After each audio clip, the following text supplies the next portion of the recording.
that the Admiralty was able to order the squadrons blockading Brest and Rochefort to unite under the command of Sir Robert Calder and try to intercept Villeneuve on his way back.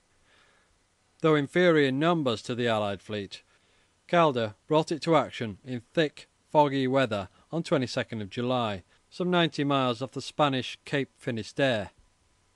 The battle, fought in semi-darkness, was a desultory, indecisive encounter, and though Calder cut off and took 2 Spanish ships of the line, the feeling in England when the news arrived was not one of satisfaction at his partial success, but of undeserved indignation at his having failed to force the fighting and destroy the enemy's fleet. Villeneuve took his fleet into Vigo Bay, according to the plan of campaign. Now that he had shaken off Nelson's pursuit, he should have sailed for the Channel, picking up the Brest and Rochefort squadrons on his way.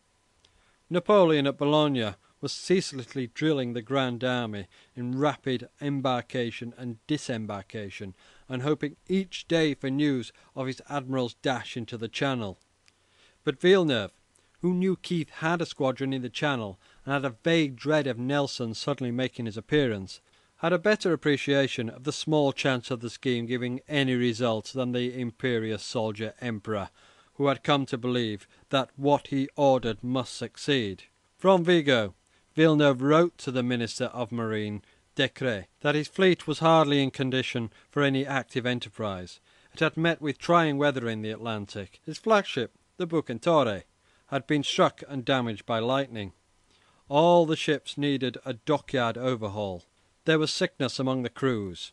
He had to land hundreds of men and send them to hospital. He wanted recruits badly, and Vigo afforded only the scantiest resources for the refitting of the ships. He was already thinking of going back to Cadiz. He moved his fleet to Corunna, but there he found things in such a condition that he reported that he could not even find hospital room for the sick. From Napoleon came pressing orders to push on to the channels at all risks. On 11th of August, Villeneuve put to sea, picking up a combined French and Spanish squadron from the neighbouring port of Ferrol. He meant to sail to Brest, bring out the squadron there, and call up the ships at Rochefort by sending on a frigate in advance with orders for that port. The frigate was captured on the way by a British cruiser. He sent a dispatch overland to Napoleon to say that at last he was coming. In the Bay of Biscay, 2 days out from Corunna, he was told by a Danish merchant ship that there was a great fleet of British battleships close at hand to the northward. The news was false. A few hours before, the captain of a British cruiser had stopped the Dane and purposely given him this false information, in the hopes that it would reach the French and mislead them. Except a few scattered cruisers, there was nothing between Villeneuve and the ports of Brest and Rochefort. Nothing that could stop his projected concentration. Nelson had waited a few days at Gibraltar, where the news of Calder's fight had not arrived. He communicated with Collingwood, who was watching Cadiz with 6 ships, and then, conjecturing that the object of the French expedition might be Ireland, he sailed north, and was off the Irish coast on 12th of August, the day after Villeneuve left Corunna. Finding no trace of the enemy, he joined the squadron of Cornwallis off Ushant on 15th of August, and then, broken in health and depressed at what seemed a huge failure, he went back to England to spend some time with Lady Hamilton at Merton. Villeneuve had hardly heard of the imaginary fleet when the wind, which had so far been fair, went round to the north. This decided the irresolute admiral. To the dismay of his captains, he suddenly altered his course and ran before the wind southward to Cadiz, where he arrived on the 22nd of August, contenting himself with watching the retirement of Collingwood's 6 ships and making no effort to envelop and cut them off with his enormously superior force.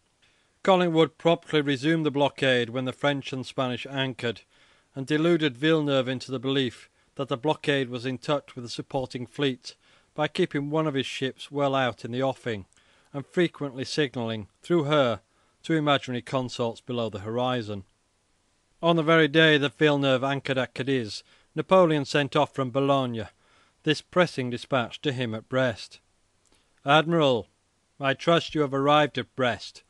Start at once. Do not lose a moment.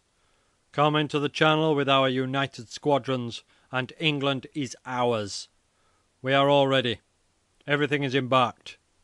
Come here for 24 hours and all is ended, and 6 centuries of shame and insult will be avenged." When he heard that the Admiral had lost heart and turned back, he was furious. But he had already formed plans for an alternative enterprise. The English ministry had succeeded in forming a new coalition with Austria and Russia as a means of keeping the Emperor occupied on the continent. On 27th of August, Napoleon issued his orders for the march of the Grand Army to the Danube, and on 1st of September he started on the career of victory, the stages of which were to be Ulm, Austerlitz, Jena, and Friedland. To Villeneuve he sent, through Decrès, bitter reproaches and new orders for a naval campaign in the Mediterranean. Decrès, writing to his old comrade, transmitted the new plan of campaign and softened down the Emperor's angry words. Villeneuve reported that he could not leave Cadiz for some time. He was doing all that was possible to refit his fleet and find full crews for the French and Spanish ships. For the latter, men were provided by pressing landsmen into the service.